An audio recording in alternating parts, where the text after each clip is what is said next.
So you might be in a situation where for some reason your Android tablet is just not working with your PlayStation controller and vice versa. Now, this can happen for a lot of different reasons. There's not just one reason why this ends up happening, but the very first thing you want to go ahead and try troubleshooting is the controller itself. You want to make sure your controller is charged up, it's not faulty, and it's not broken. So as long as you see some lights going on with your particular controller, that's the first thing I'd recommend doing, because if your controller is broken, there's no point in even going further because you just need to make sure this particular controller works. Now also make sure it's not connected to any other device around you. Make sure it's not connected to your PS5 right now. So completely disconnected from everything else, and you can try repairing it to your particular Android tablet.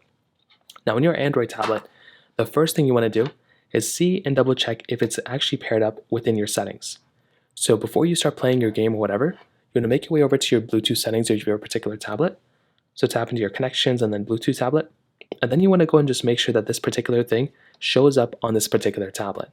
Chances are, if you're actually going through and if you're trying to pair this up here, there might be some problems with this particular section.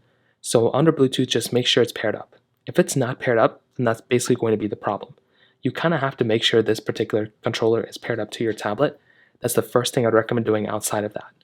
Now, if it's paired up and it's still not working, you might just want to double check that the particular game or whatever thing you're using, like an app, you want to make sure it supports the PlayStation controller. Because if it doesn't support a PlayStation controller, there's not really much you can do. You can kind of wobble around the screen and play some other games, but you might want to go ahead and basically make sure that the controller is compatible with your game or your application.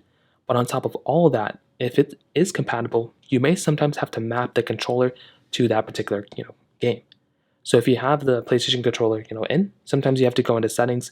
You may have to go to something like input or like whatever thing, and you have to basically go ahead and kind of create a new controller and then kind of map those buttons on the controller. So check those settings within your game, but those are basically the main ways to do it. If it's still not working, you can try powering on and powering off your tablet and repairing your particular PlayStation controller back into your tablet. So that's basically how it's done.